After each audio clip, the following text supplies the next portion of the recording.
Hello students, welcome to the session. This session is on societal transformation for sustainable development. I am Mr.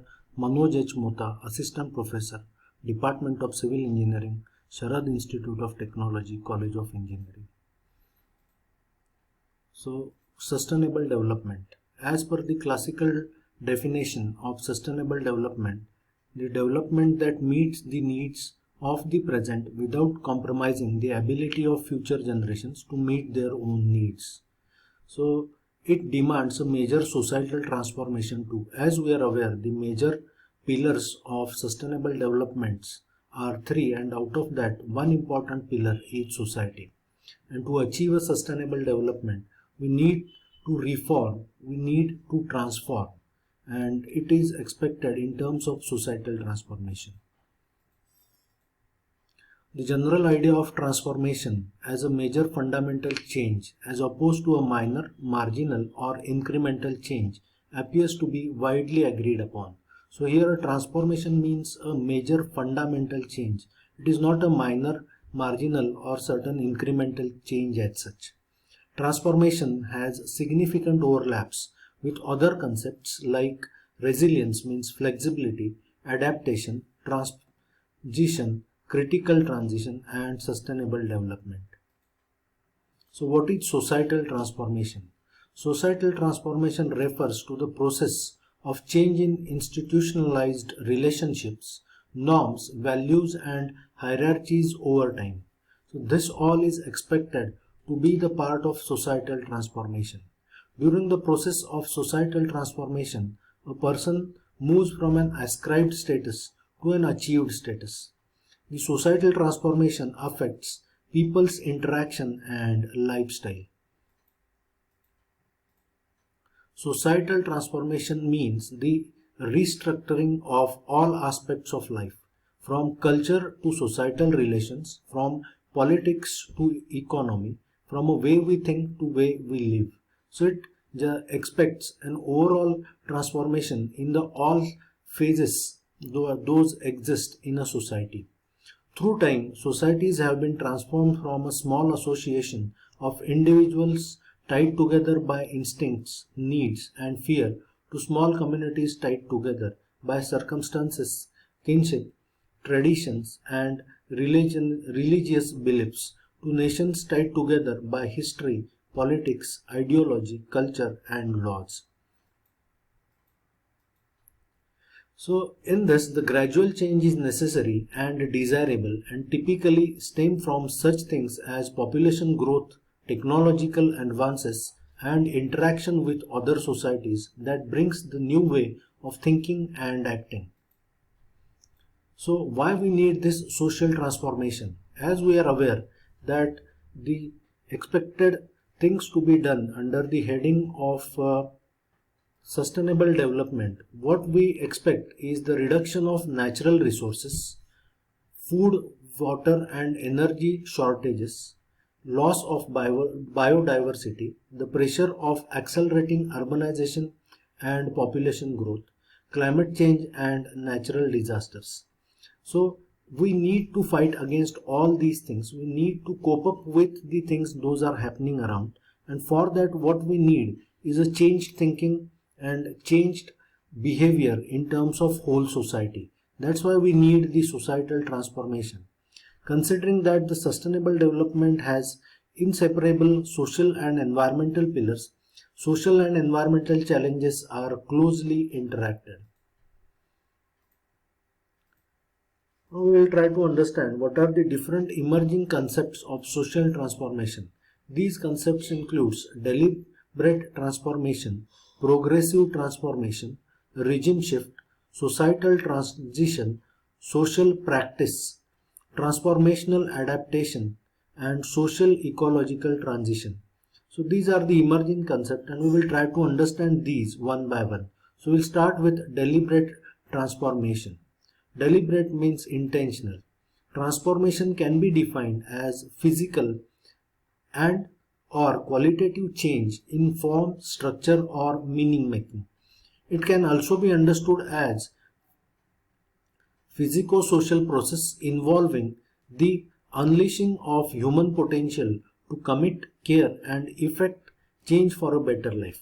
So all these things can be intentional, where transformation is intentional from one phase to another. Second concept is progressive transformation. In this, the transformation expected to be a progressive. For adaptation to be transformative and progressive, it must provide scope for the revision and reform or replacement of existing social contracts and the meaning of society and modes of development, as well as defending social gains already won. So all these things needs to be understood, that in this concept what we expect is the progressive transformation, which will able to hold on whatever benefits are there, those are existing, and from that we should be flexible enough to change ourselves to transform for a better tomorrow.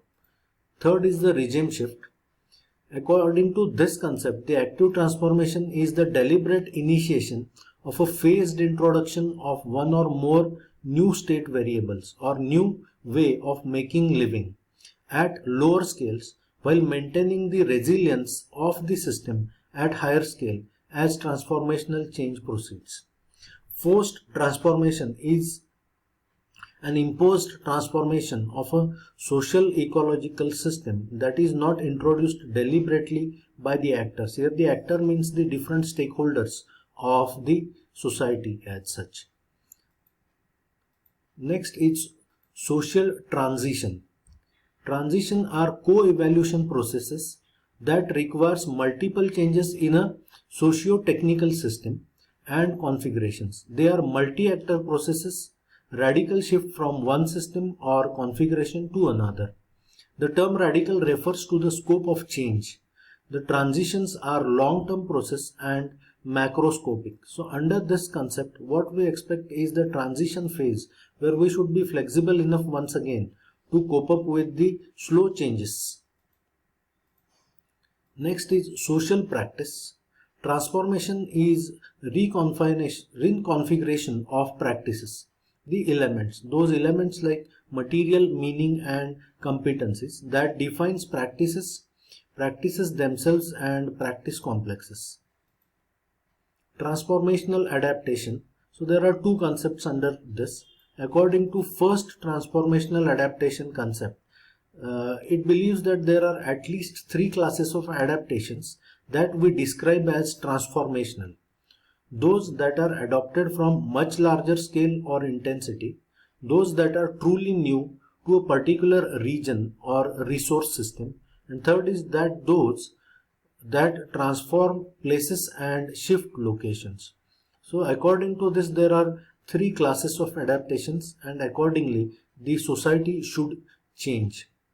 Well, in the transformational adaptation 2, according to this concept, the transformation is a discrete process that fundamentally but not necessarily irreversible in results in change in the biophysical, social, or economic components of the system from one for function or location to another, thereby enhancing the capacity for desired values to be achieved given perceived or real changes in the present or future environment.